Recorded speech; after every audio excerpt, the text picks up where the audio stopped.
Bueno, entonces, como les comentaba, hoy vamos a empezar a hablar del pago, ¿sí? Ya habíamos adelantado en clases anteriores, lo dijimos reiteradas veces, que el pago es el cumplimiento de la prestación debida. Simplemente, o sea, la definición de pago es esto, cumplimiento de la prestación debida. También sabemos que las obligaciones pueden ser de dar, de hacer o de no hacer, ¿sí? Y el pago justamente va a haber que analizar si estamos frente a una obligación de dar, de hacer o de no hacer para ver en qué consiste ese pago, ¿sí? ¿Cuál es el cumplimiento de la prestación debida? Esto de lo que siempre hablamos. En una obligación de dar, bueno, ¿cuál es el cumplimiento de la prestación debida? ¿En qué consiste la prestación debida? Bueno, cuando el deudor entrega la cosa que se comprometió, está llevando adelante la prestación, bueno, está pagando, ¿sí? Está llevando adelante el cumplimiento de la prestación debida. Cuando yo tengo que asumir una obligación de hacer y soy el deudor y tengo que pintar esta habitación, bueno, y, y llevo adelante la prestación, el comportamiento, ¿sí?, del deudor, tendiente a satisfacer el interés del acreedor, lo llevo adelante, cumplo, ¿sí? Entonces estoy pagando. Por lo general hay una idea errónea de asociar el pago con la entrega de dinero. No necesariamente es la entrega de dinero, ¿sí? Porque va a depender, vuelvo a repetir, de qué tipo de obligación sea de la que estemos hablando. Sea de dar, de hacer o de no hacer. En cuanto a los elementos del pago, vamos a ver que nos vamos a encontrar con el sujeto, con el objeto, con la causa fuente y con la causa fin. Entre los sujetos nos vamos a encontrar con el solvens y con el accipiens. El solvens es el que paga y el accipiens es el que recibe el pago. No necesariamente, como dice en el video, tenemos que asociar o el rol o la figura del solvens con la figura del deudor, porque después vamos a ver que no solamente el deudor puede ser solvens, sino que van a aparecer otros sujetos. Y tampoco tenemos que necesariamente asociar a la figura del accipiens con la figura del acreedor, porque también vamos a ver que más allá del acreedor hay otros sujetos que van a revestir el rol del accipiens, ¿sí? Esto igual está en el video que ustedes ya tienen subido en el campus. Entonces, solvens y accipiens. Cuando hablamos del pago, no hablamos de deudor ni de acreedor, sino que hablamos del solvens y del accipiens, ¿sí? A diferencia de cuando hablamos de las obligaciones, que ahí sí hablamos del deudor y del acreedor. Y así como dijimos que en la obligación el sujeto activo, ¿sí?, es el acreedor porque está investido de los poderes de agresión patrimonial, es decir, es el que tiene la facultad para ejecutar al deudor frente a su incumplimiento, y el sujeto pasivo es el deudor porque es el que tiene que soportar los poderes de agresión patrimonial del acreedor frente a su propio incumplimiento. Acá se da una inversión de los roles y acá el sujeto activo, ¿sí?, es el solvens porque es el que paga y el sujeto pasivo es el accipiens porque es el que recibe, ¿sí? En cuanto al objeto, como elemento del pago, es aquello que se paga, ya sea mediante un acto positivo o mediante un acto negativo. Y esto va a depender de si es una obligación de dar o de hacer, va a ser mediante un acto positivo, y si es una obligación de no hacer, mediante un acto negativo. Eso igual lo tienen en el video cuando se habla del objeto del pago. Otro de los elementos que va a aparecer es la causa fuente, es decir, es la deuda antecedente, ¿sí? Recordemos que la causa, ¿sí?, puede ser fuente o puede ser fin. La causa fuente es el hecho o el acto jurídico eh, que da origen al derecho. En este caso, vamos a estar hablando del antecedente que da origen o eh, que genera la fuente del pago. Ahora, otro de los elementos que va a aparecer es la causa fin, es decir, la intención del solvens, que tiene que ver justamente con la extinción de la deuda. Después vamos a ver, cuando veamos los efectos del pago, vamos a ver que el pago tiene dos efectos principales. Una es la extinción del crédito y otra es la liberación del deudor. Y también vamos a ver que si bien este, estos efectos eh, son los esperados, ¿sí? O los que comúnmente suceden, hay algunas situaciones en las cuales se produce la extinción del crédito, pero no se produce la liberación del deudor, y hay algunos supuestos en los cuales se produce la liberación del deudor y no se produce la extinción del crédito. ¿Alguno sabe por qué? Cuando intervienen terceros. Exacto, cuando intervienen terceros, ¿sí? Entonces, después lo vamos a ver qué pasa en estos supuestos en los cuales intervienen terceros, en los cuales se da justamente un desdoblamiento de los efectos y se genera uno y no el otro, y a la inversa, ¿sí? Pero vamos a tener que analizar en qué casos y por qué. Pero bueno, volviendo a los elementos del pago, bueno, esos son los cuatro elementos que vamos a poder mencionar. En cuanto a la naturaleza jurídica del pago, estamos frente a un acto jurídico que es unilateral. ¿Por qué decimos que es un acto jurídico unilateral? Bueno, porque se integra con la voluntad unilateral del solvens, es decir, que tiene la voluntad de eh, extinguir la deuda y liberarse. Lo que se dice es que el accipiens solamente se limita a cooperar con el pago. Nosotros ya vimos en lo que tiene que ver con los efectos del pago, que hay efectos con relación al deudor y efectos con relación al acreedor. En esos efectos con relación al deudor habíamos hablado y habíamos analizado que hay derechos con los que cuenta el deudor al tiempo de intentar cumplir, entre ellos el de la cooperación del acreedor. ¿Se acuerdan? El acreedor tiene que cooperar en la recepción del pago, pero esto no significa que va a integrar la voluntad del acto jurídico, por eso es que hablamos de un acto jurídico que es unilateral, formado únicamente por la voluntad del deudor, que tiene un fin inmediato, que cuál es, bueno, justamente lo que se llama animus solvendi, ¿sí? El ánimo de pagar.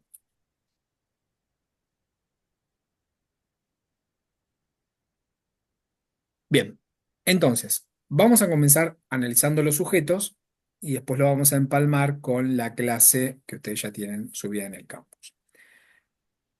Hablamos de que los sujetos pueden ser el solvens y el accipiens. Recuerden que cuando hablamos del pago, hablamos de solvens y accipiens, ya no hablamos de acreedor y de deudor, ¿sí? Bien, entonces, vamos a empezar a hablar del solvens, que es justamente el que paga. Y acá van a aparecer, por un lado, el deudor, por otro lado, el tercero interesado y por otro lado, el tercero no interesado. Ya habíamos aclarado, tanto en esta clase como en otras anteriores, que el deudor es el sujeto activo en el pago y es el sujeto pasivo en la obligación. Bien, pero van a aparecer otros dos sujetos dentro del pago, que son los terceros, que pueden ser interesados o no interesados. ¿Cuál es la diferencia? El tercero interesado es aquel que, en caso de que la obligación no se cumpla, puede sufrir un perjuicio patrimonial, ¿sí? Es decir, que si la obligación no se cumple, puede sufrir un perjuicio en su patrimonio. ¿Por qué? Porque es un fiador, porque es un garante, etcétera. Con lo cual, a diferencia del tercero no interesado, ¿sí? El tercero no interesado es aquel que, si la obligación no se cumple, no va a sufrir ningún perjuicio en su patrimonio. Bien. ¿Cuál es la diferencia? El tercero interesado tiene ius solvendi. ¿Qué es el ius solvendi? Ius es derecho. Solvendi, pago. El tercero interesado, así como el deudor, tienen ius solvendi, tienen derecho de pagar. Este derecho de pagar les permite vencer la resistencia al pago que intente el acreedor. ¿Sí? El tercero no interesado no tiene ius solvendi, con lo cual, si el acreedor no le acepta el pago, no está obligado el acreedor a ello. ¿Sí? Es decir, el deudor no está obligado a recibirle el pago a un tercero no interesado. ¿Por qué? Pues justamente no sufre ningún perjuicio derivado del incumplimiento de la obligación. ¿Puede aceptarlo? Puede aceptarlo. ¿Sí? Pero obligado el acreedor no está. Porque en Y, principio, profe, sí, ¿el tercer interesado también puede pagar en contra de la voluntad del deudor? sí. Ok, o sea, el ius solvendi también se opone a la resistencia del deudor. Exacto. Sí, el ius solvendi le permite vencer la resistencia al pago que intente el acreedor, el deudor o ambos, ¿sí?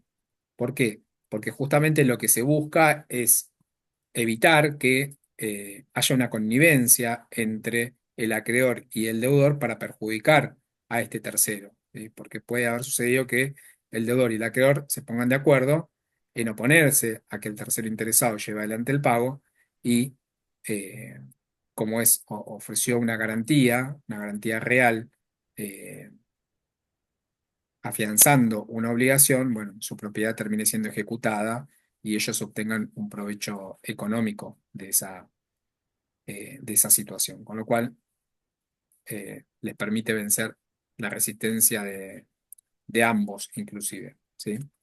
Bien, Perdón, sí. ¿podría dar un ejemplo del tercero no interesado? El tercero no interesado es cualquier familiar, no sé, yo sé que mi hermano tiene una deuda eh, y nada, lo quiero ayudar y quiero ir y pagar. Ah, el acreedor puede o no aceptarme el pago. ¿Sí? Diferente es si mi hermano tiene una deuda y yo le salí como garante, bueno, entonces ahí soy un tercero interesado y el acreedor no puede negarse a recibirme el pago. Si lo hace, ¿sí? Yo tengo herramientas para vencer esa resistencia, para imponer mi ius solvendi y lo voy a hacer a través de la figura de, ya lo dijimos en clase, ¿qué acción voy a La tener? consignación. Consignación, pago por consignación, ¿sí? Porque tengo derecho de pagar.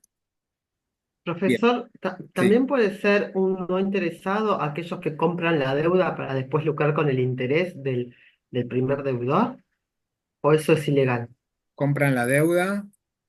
Sí, un tercero que paga la deuda del que no puede pagar, del solvens que no está pudiendo pagar, No, porque y eso es, después le cobra interés no, porque eso para, como repite la acción o no.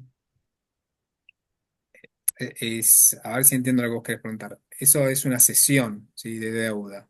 O sea, Mm, la cesión de deuda es un acto jurídico por el cual el deudor le puede vender su deuda, ¿sí? A un tercero y este tercero pasa a formar parte de la relación jurídica obligacional siempre y cuando, después lo vamos a ver eso es transmisión de derechos, siempre y cuando el acreedor acepte, ¿sí?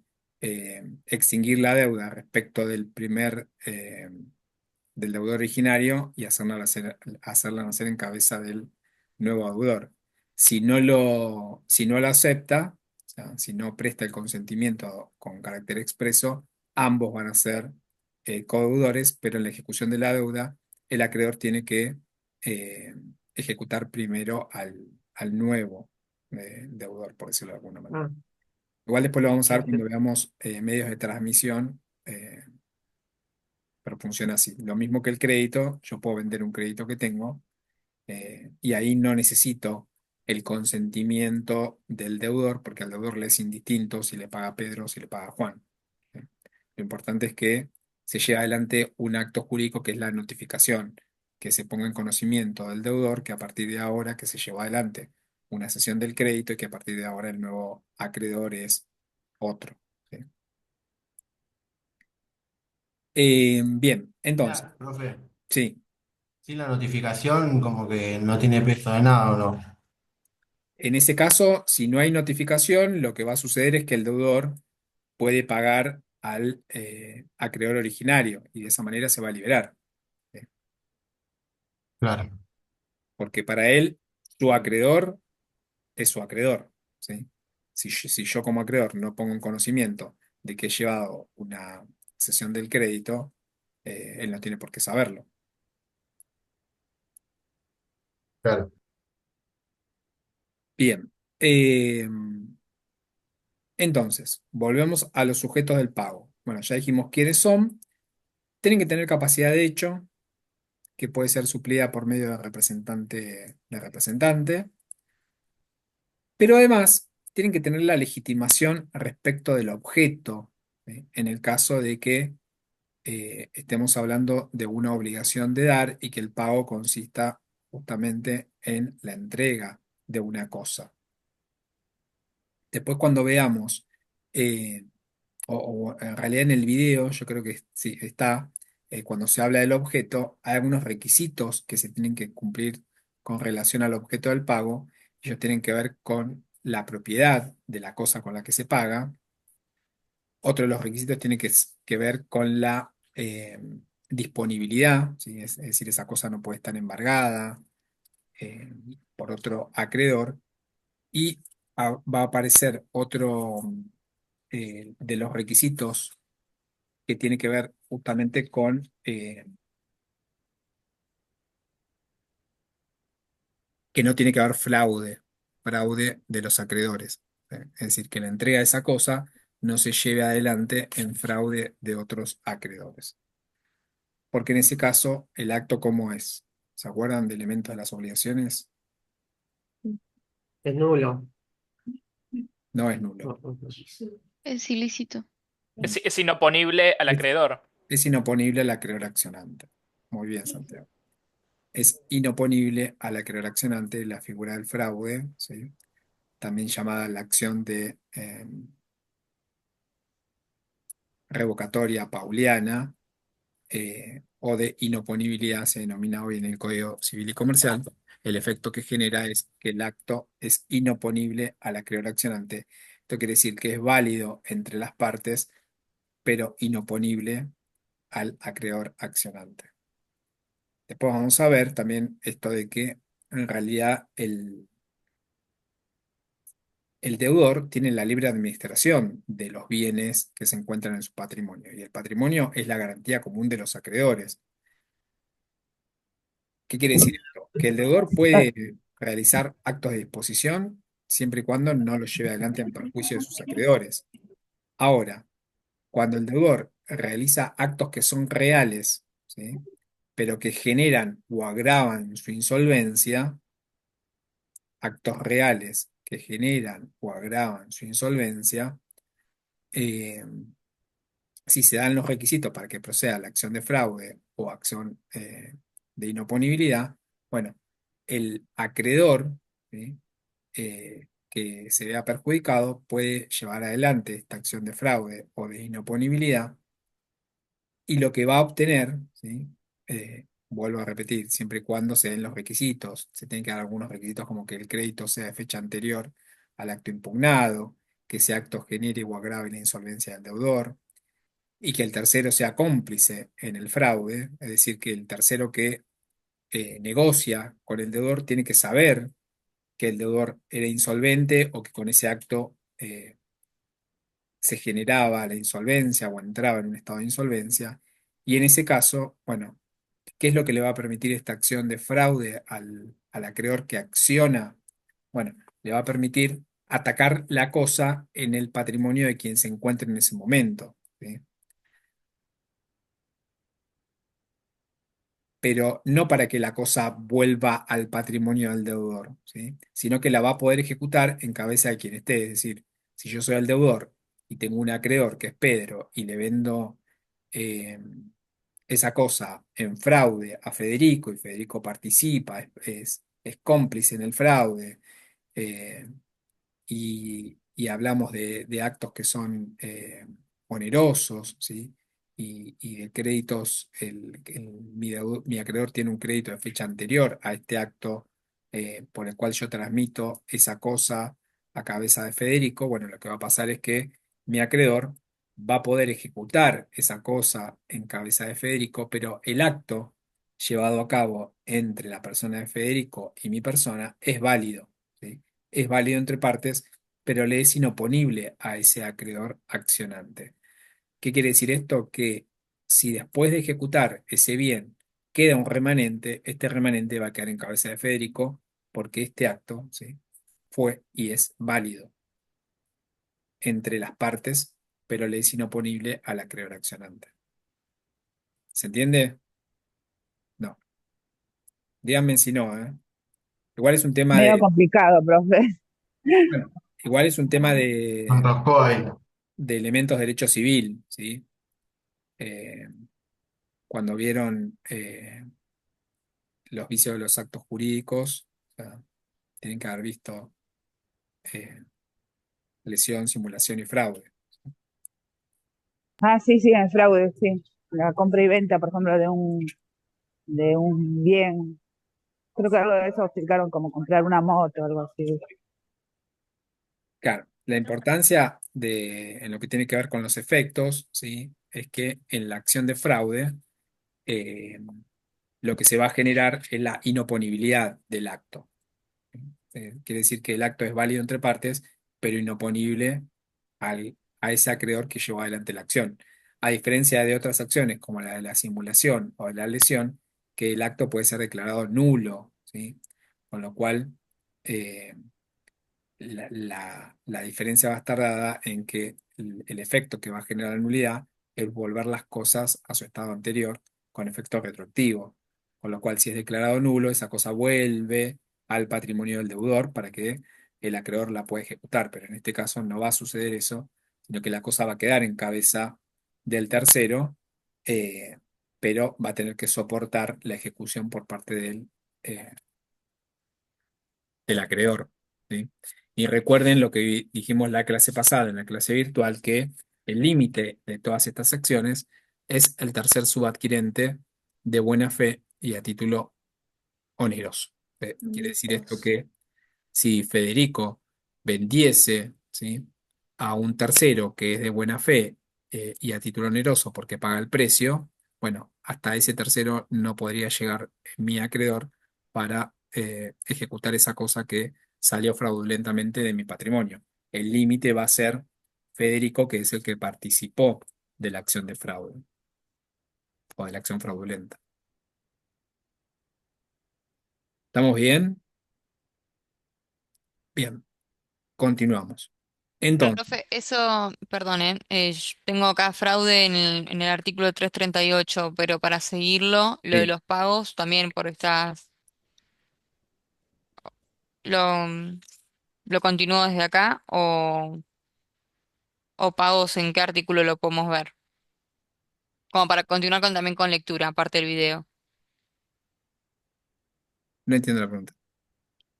Si en el código esta parte de pagos, lo que usted está contando ahora, también lo podemos seguir con el código en la lectura o solamente algunos, no sé, por ejemplo, esto de fraude que usted estaba contando está en el 338. Sí, 338 y siguientes. Ok, Para que vea el código. sí, o sea, está el 342 dice extinción de la inoponibilidad y ahí después cambia modalidades de actos jurídicos. Por eso digo, no sé si la parte de pagos pasa a otra sección. ¿Vos decís en qué parte del artículo del código está el tema de pago? Sí, Ah, sí, a partir del 865, ahí si está. no recuerdo. No, yo pensé que me estabas hablando del fraude. 865 empieza el capítulo de pago. O sea, todo lo que estamos Gracias. hablando empieza a analizarse a partir del artículo 865. Genial, gracias. Bueno, entonces, retomamos. Igual en el video están, ¿sí? Cuando ustedes vean el video, están todos los artículos, o sea, de cada tema, tienen el artículo al lado para que lo puedan ir siguiendo, ¿sí? Así que por eso no se preocupen. Genial. Bien, entonces, estábamos en esto de que tienen que tener capacidad de hecho, que se puede suplir por un representante, y que además tienen que tener legitimación con relación o con respecto al objeto. Em, ¿Qué pasa con el pago hecho por un incapaz? ¿Sí? Si paga un incapaz, es decir, que no tiene capacidad de hecho y, y no está suplida su capacidad por un representante, estamos frente a un pago que es nulo, de nulidad relativa, porque lo que está comprometido es el interés de los particulares. Ahora, ¿qué significa esto? Que si el efecto es la nulidad, bueno, ya lo adelantamos, vuelven las cosas a su estado anterior con efecto retroactivo, con lo cual se debería restituir lo que pagó un incapaz. Pero ¿qué pasa?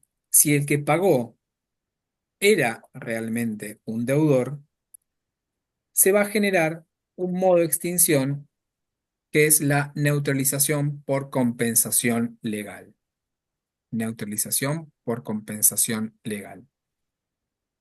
Cuando veamos el tema de compensación, pero ya lo tenemos que traer para poder analizar esta cuestión, vamos a ver que cuando dos personas reúnen recíprocamente las calidades de deudor y de acreedor, cualquiera que sea la causa, se van a extinguir ambas deudas hasta donde alcance la menor. Esto se llama compensación legal. Si yo le debo a Pedro 100 pesos, ¿sí?, de la compra de un celular y Pedro me debe 100 pesos de la compra de una mochila, bueno, se va a proceder a extinguir ambas deudas a través del instituto de la compensación. ¿Sí? Es decir, ni yo le voy a deber a él, ni él me va a deber a mí, porque no tiene ningún sentido que yo le pague los 100 pesos para que después él me los vuelva a pagar a mí. ¿Sí? Entonces, de esa manera, compensamos, y esto es lo que va a suceder en aquellos casos en los cuales eh, el que paga es un incapaz, que en principio, vuelvo a reiterar, el pago sería nulo y debería restituirse lo que ese incapaz pagó, ¿sí? Pero si este incapaz es a su vez el deudor, bueno, se va a producir una neutralización por compensación legal, porque si yo le tengo que devolver a ese incapaz lo que pagó por un acto que es nulo, después él me va a tener que pagar lo que yo le estoy devolviendo, con lo cual de esa manera, por un tema de economía procesal, la ley permite la compensación y va a extinguir ambas deudas hasta donde alcance la menor. Puede suceder que esas deudas sean iguales o que sean diferentes, pero bueno, si fuesen diferentes, habrá un remanente y la deuda quedará, o la obligación quedará por ese remanente. ¿Sí? ¿Se entiende? Bien. Ya analizamos entonces los terceros interesados, que dijimos que pueden sufrir un menoscabo en un derecho propio si la deuda no se paga. ¿Alguien habló? No. No. Bien. Y que tienen ius solvendi los terceros interesados, por lo que puede resistir eh, cualquier oposición al pago que intenten. Ya lo aclaramos, en función de lo que decía Santiago, tanto el acreedor como el deudor o ambos. Los terceros no interesados, ya lo aclaramos, no van a sufrir ningún menoscabo, entonces no van a tener ius solvendi. Y acá después vamos a tener que analizar qué pasa con los efectos del pago por un tercero. ¿Sí?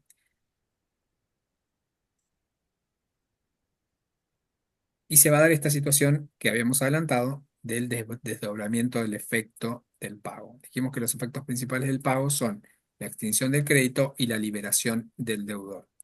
Entonces, ¿qué pasa?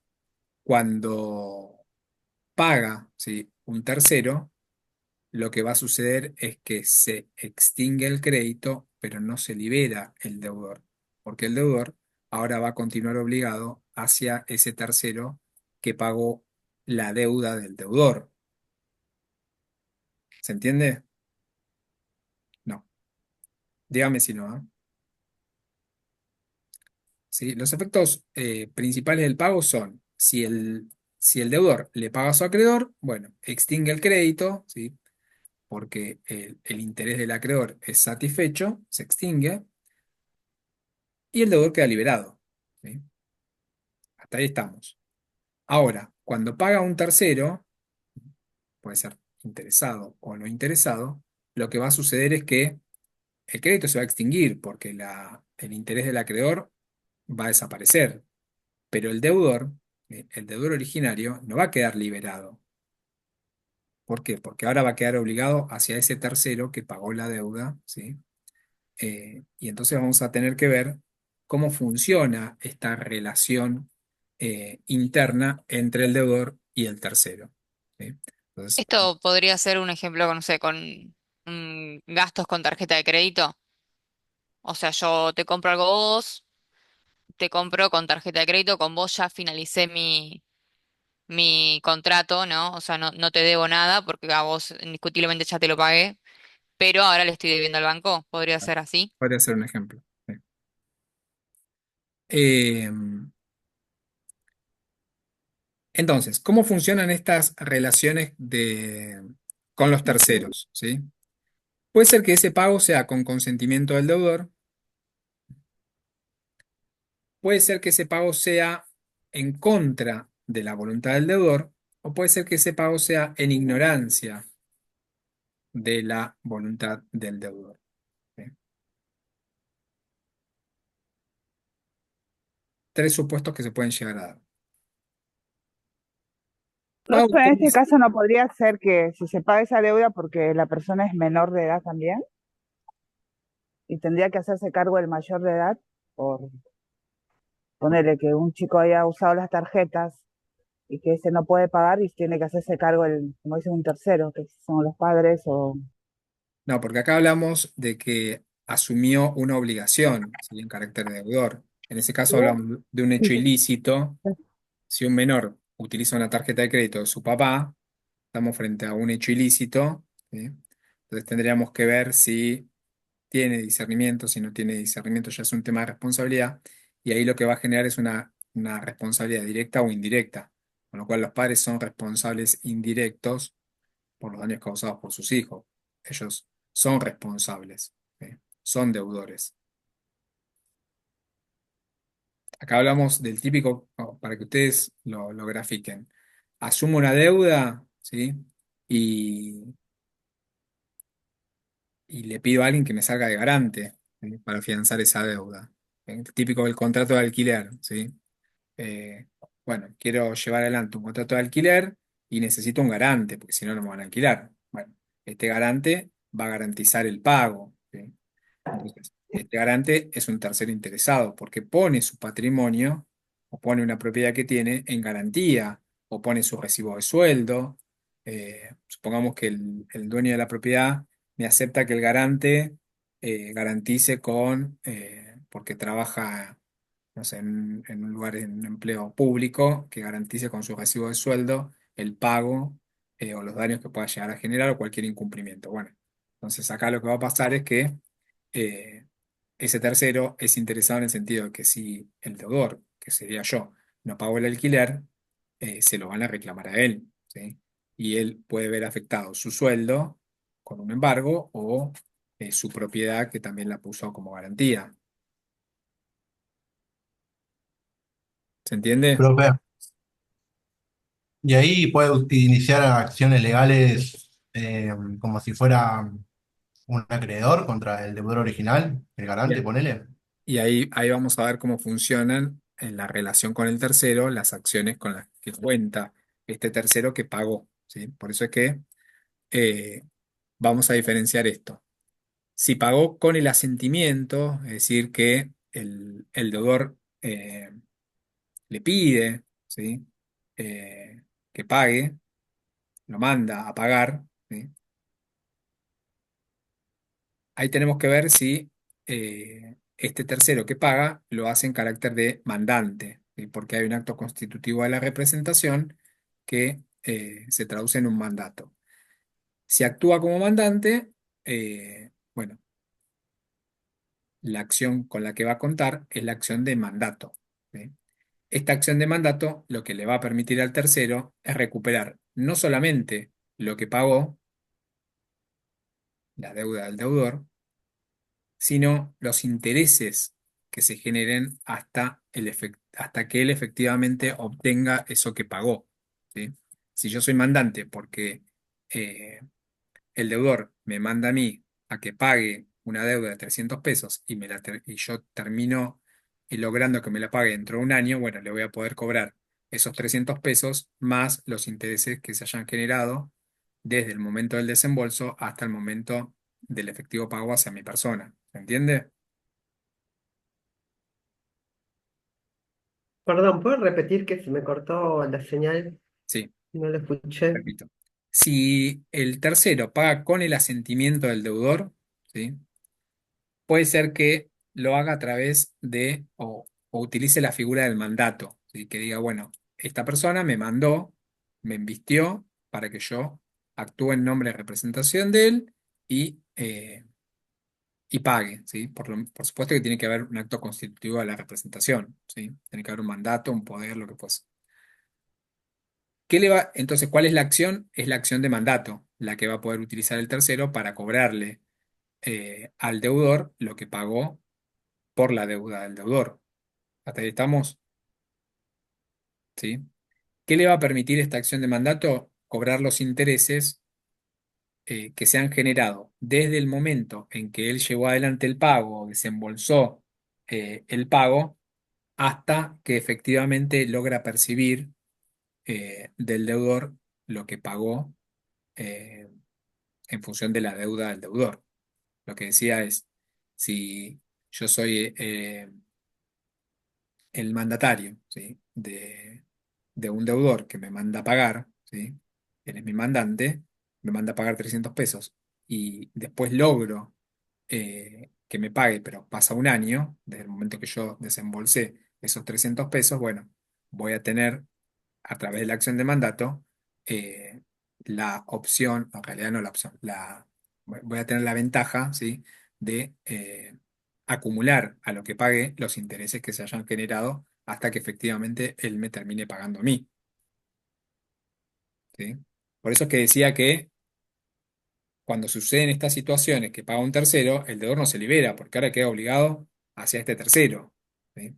Pero este tercero va a tener determinadas acciones según si actuó con asentimiento, en ignorancia o en contra de la voluntad del deudor. Entonces, una de las acciones en el caso del asentimiento es la acción de mandato. La otra acción es la de la subrogación legal. La acción de subrogación legal lo que le permite, ¿sí? a este tercero es colocarse en la misma situación en la que se encontraba el acreedor, que ya fue desinteresado, ¿sí? por este tercero. Y la ventaja que tiene la acción de la subrogación legal es que este tercero va a conservar todos los derechos, acciones y garantías de las que gozaba el acreedor originario, ¿sí? Entonces, Profe, ¿lo ¿cuál? podrías repetir? Sí, No entendí bien.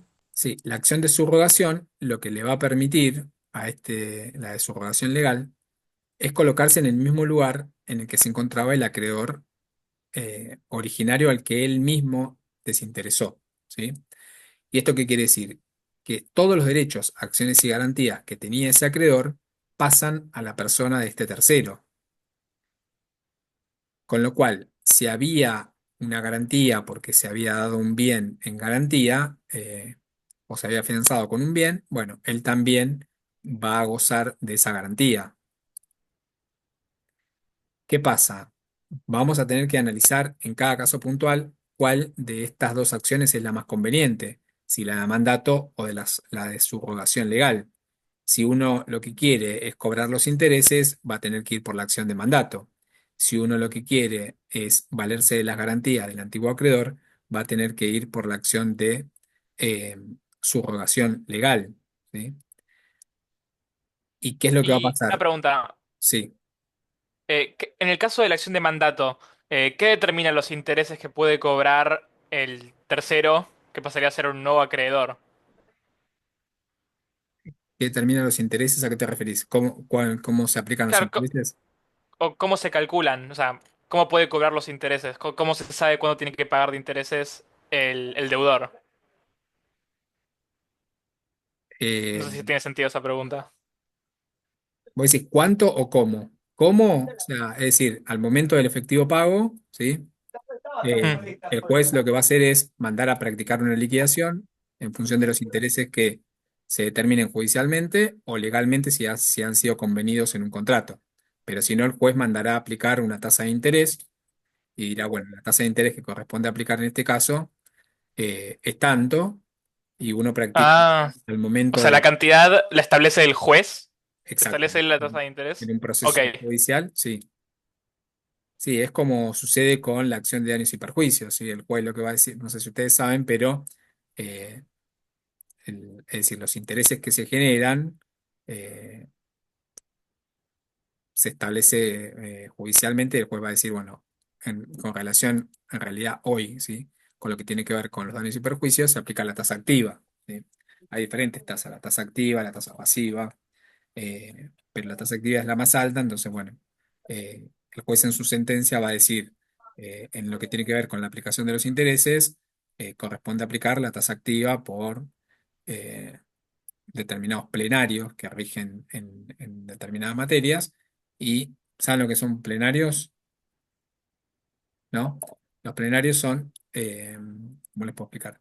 Cuando hay diferentes posturas, ¿sí? En cuanto a una cuestión, las, entonces, para evitar que tengamos sentencias disímiles sobre un mismo punto, que es controvertido, las diferentes salas de la Cámara de Apelaciones eh, se juntan, por decirlo de alguna manera, y dictan un plenario. Y dicen, bueno, entonces, respecto de esta cuestión, dictamos un plenario, y este plenario va a ser de aplicación obligatoria eh, para todas las cuestiones que tengan que ver con esto. Entonces, tasa de interés, sí, la tasa de interés que se va a aplicar es hasta, por lo menos hasta que surja un nuevo plenario que modifique esa decisión.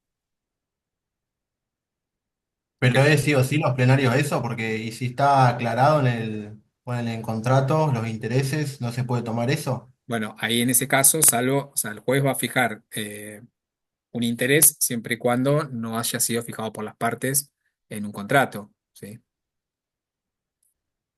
O sea, no puedo iniciar la acción de subrogación legal y tomar los intereses ya acordados. Pero eso es para el mandato.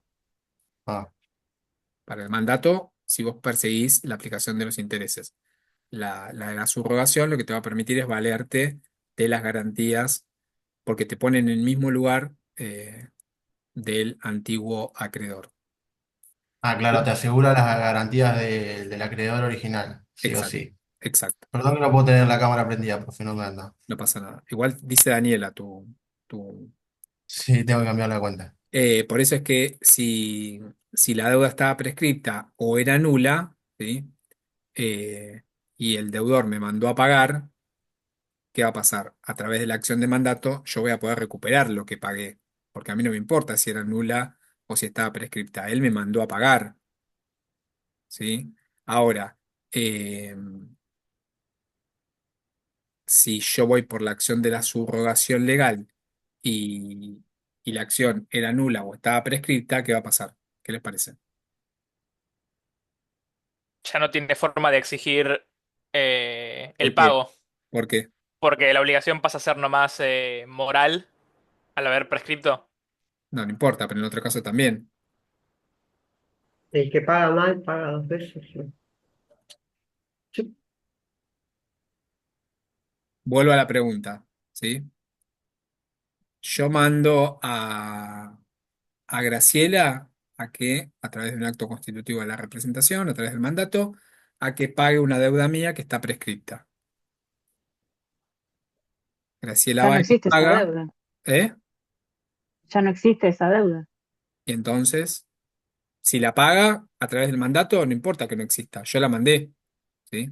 Con lo cual, Graciela va a poder cobrar lo que pagó más los intereses, porque a ella no le importa, ella cumplió con el acto eh, del mandato. Entonces, en ese caso, la acción de mandato sería la más viable. Pero la pregunta es, ¿por qué no sería viable la acción de subrogación legal? Ya sabemos que está prescrito, pero en el caso mandato también está prescrito. Como que El la tema es que, obligación no existe. o sea, supongo que sigue existiendo, pero como una obligación moral y al subrogarte a los derechos y todas las garantías del acreedor original, estaría cediendo la capacidad de demandar Exacto. forzosamente el pago, con Sí, lo que no ocurre con el mandato. claro. A ver, lo voy a traducir lo que dijiste, pero entiendo que la idea. La realidad es que si el acreedor originario no tenía acción, ¿sí? Yo tampoco voy a tener acción, porque yo me coloco en el lugar de él, ¿sí? Con lo cual, si él no tenía acción para ejercitarla, porque había prescripto, bueno, yo tampoco voy a tener esa acción, con lo cual eh, no va a ser la herramienta la subrogación legal porque la acción está prescripta, la obligación está prescripta. ¿Se entiende? Pero ¿por qué lo mandaría a pagar? ¿Cómo? ¿Por qué lo mandaría a pagar? Bueno, por desconocimiento, porque hay una obligación, lo asume como una obligación moral, como un deber moral, no importa por qué lo mandó a pagar, ¿sí? La cuestión es que mandó a pagar y el tercero fue y cumplió con el mandato. Entonces yo cumplí con el mandato, con lo que vos me mandaste a hacer, bueno, tengo derecho a que me reintegres eh, lo que pagué más los intereses.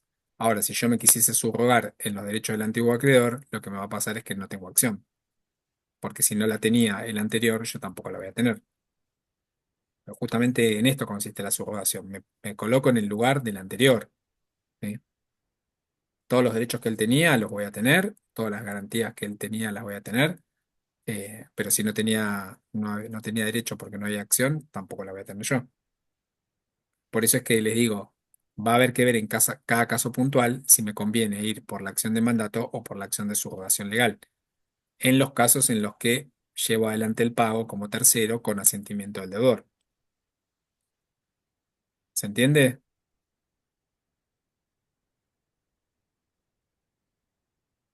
Dígame si no. Sí, sí, profe, sí. Bueno, también el pago entonces puede ser, dijimos, en ignorancia del deudor, es decir, el deudor no sabe, ¿sí? Que yo como tercero voy y pago. Y esto es lo que se conoce como la figura de la gestión de negocios, es cuando un tercero se inmiscuye en los negocios que en principio que en realidad le son ajenos, ¿sí? Y que corresponden a otro, y paga la deuda de otro. Entonces acá tiene lo que genera o lo que da derecho la acción de gestión de negocios es al reembolso de los gastos de la gestión, siempre y cuando, más los intereses, siempre y cuando esa gestión hubiese sido útil o en la medida de su utilidad. Es decir, que si esa gestión no fue útil, o traducido en otras palabras, fue inútil, ¿sí? El gestor de negocios, ese que actuó en ignorancia y pagó como tercero en ignorancia al deudor, no va a poder recuperar nada de lo que invirtió en ese pago. Por eso es que si la deuda era nula o estaba prescripta, lo que va a suceder es que no va a poder reclamarle al deudor eh, lo que pagó en ignorancia de él, actuando como un gestor de negocios porque su gestión no fue útil, ¿sí? Ahora, la otra acción que le va a quedar es la acción de subrogación legal. Es decir, ahí, en ignorancia, tiene dos acciones. La de gestor de negocios y de la de subrogación legal, que funciona de la misma manera de como lo aclaramos anteriormente. Con lo cual, también, si la obligación fuese nula o estuviese prescripta, tampoco recuperaría nada porque si el acreedor anterior no tenía acción, este que pagó en ignorancia del deudor tampoco va a tener acción. ¿Se entiende?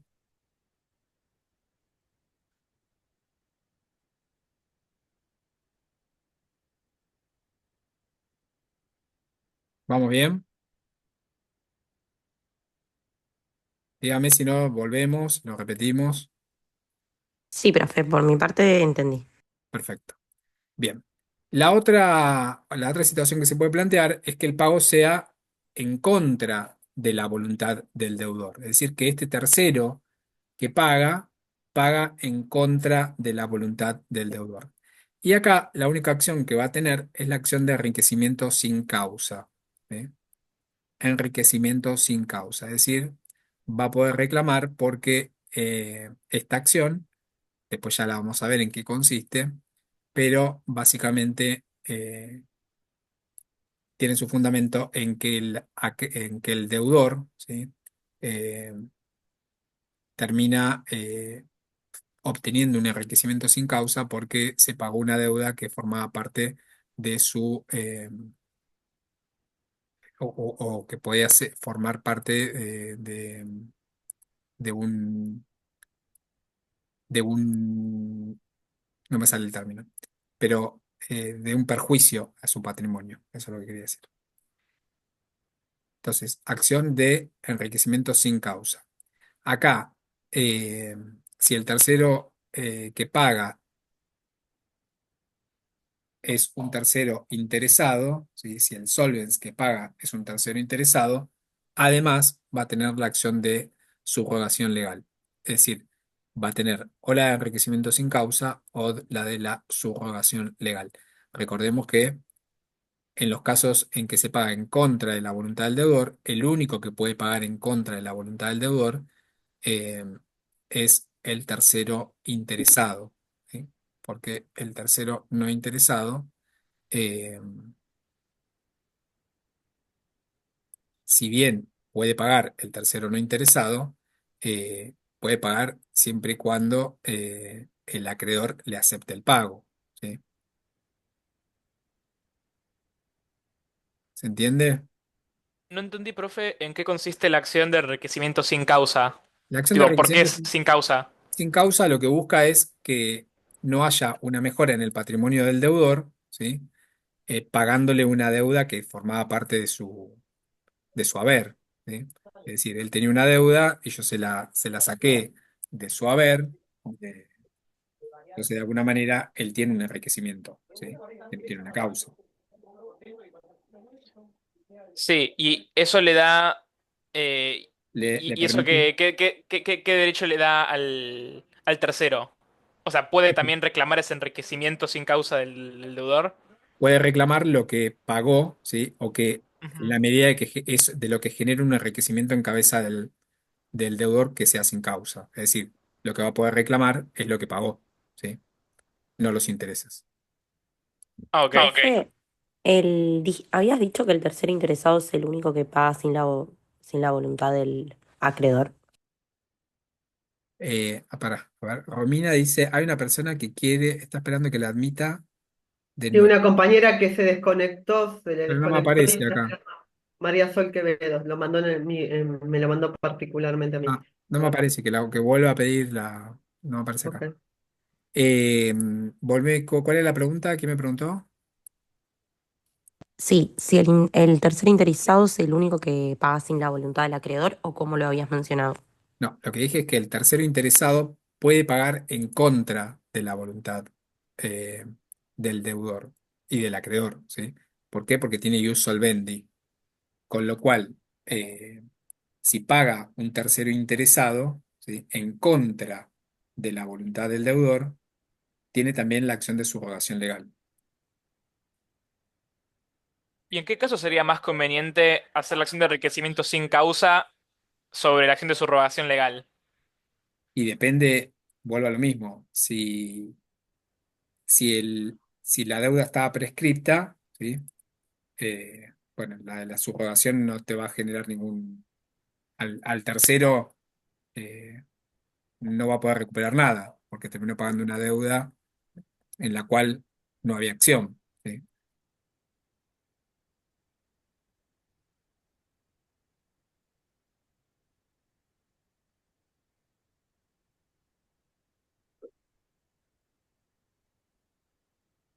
Igual después, cuando vayamos a ver, vamos a ver que, o sea, para que haya subrogación legal o para que haya enriquecimiento sin causa, se tienen que dar determinados requisitos, ¿sí? Acá lo estamos hablando como muy por encima para que ustedes sepan, digamos, cuáles son las acciones de las ¿Está que lloviendo? de las que gozan los terceros que pagan y cómo funciona la relación interna entre ellos.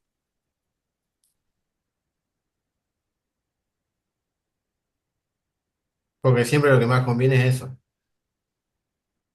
Depende de cada caso. O sea, depende de lo que busque el tercero que paga.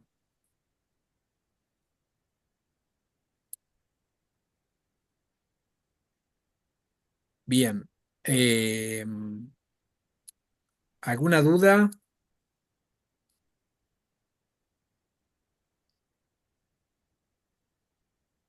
¿No? Bueno. Entonces, empezamos a analizar la legitimación pasiva, es decir, en lugar del accipiens. ¿Sí?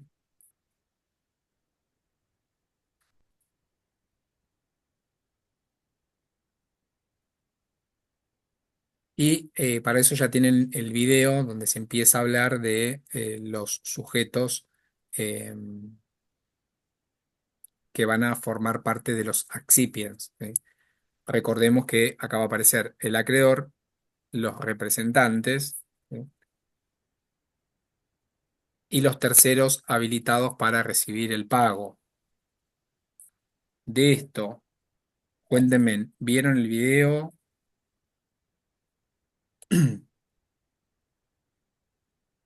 Sí, profe, ese lo vi, esa parte. Bien.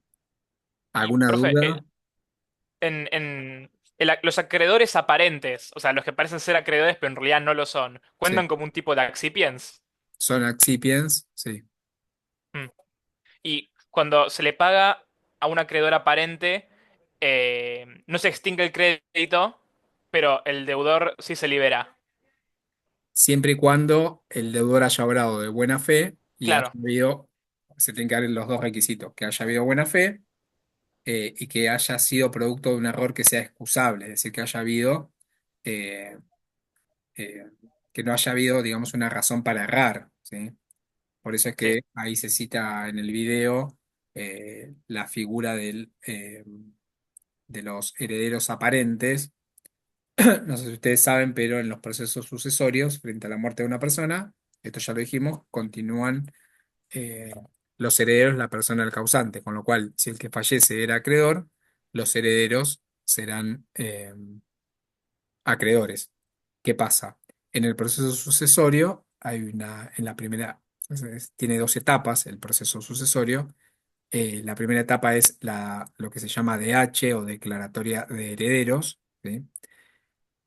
Y la segunda etapa es la inscripción de la declaratoria de herederos. Para llegar a esa primera etapa, que es la DH o declaratoria de herederos, el juez lo que manda es a publicar edictos para que se presenten todos aquellos que se crean con un derecho eh, en esa sucesión, o porque son herederos, o por lo que fuese. Si no se presenta nadie, bueno, el juez lo que va a hacer es embestir en el carácter de heredero a esos que se presentaron en la sucesión, a esos que iniciaron la sucesión. Por eso yo creo que en el video se habla del ejemplo de un sobrino, ¿sí? Eh, que inicia la sucesión y que el juez lo embiste en el carácter de heredero, eh, pero en realidad es un heredero aparente, porque después aparece un heredero que tiene un mejor grado de preferencia y lo termina desplazando, ¿sí? Pero en el interín, si el deudor le paga, ¿sí? a este heredero aparente, bueno, la realidad es que pagó bien, ¿sí? No es que pagó mal, con lo cual se libera. Pero no se va a extinguir el crédito, ¿sí? ¿Hasta qué momento? Hasta que ese crédito eh, ingrese en el patrimonio del real heredero o del real acreedor.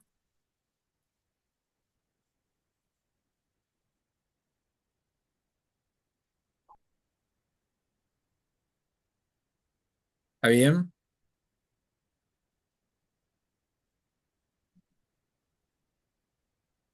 Acá también tengan en cuenta que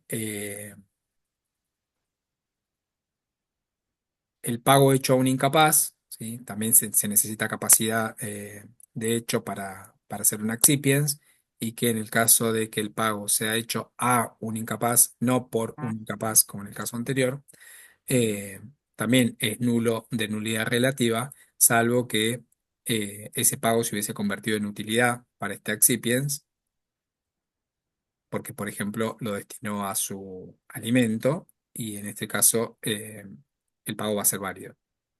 Y también va a suceder lo mismo cuando esa incapacidad eh, del excipiens es sobreviniente al nacimiento de la obligación, ¿sí? Eh, Creo que ahí en el video yo les aclaro esto de que la obligación, bueno, nace, transcurre y se extingue, ¿sí? Todo lo que vamos a ver en esta materia tiene que ver con esto, con el nacimiento de la obligación, el transcurso y la extinción, ¿sí?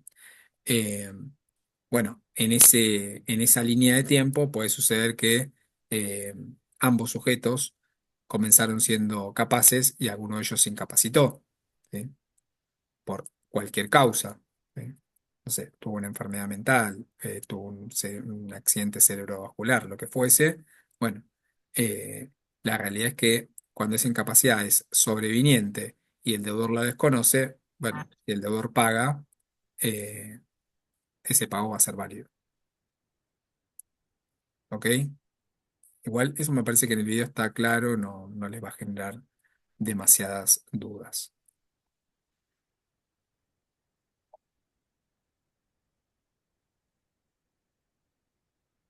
Bueno, voy a dejar de pausar.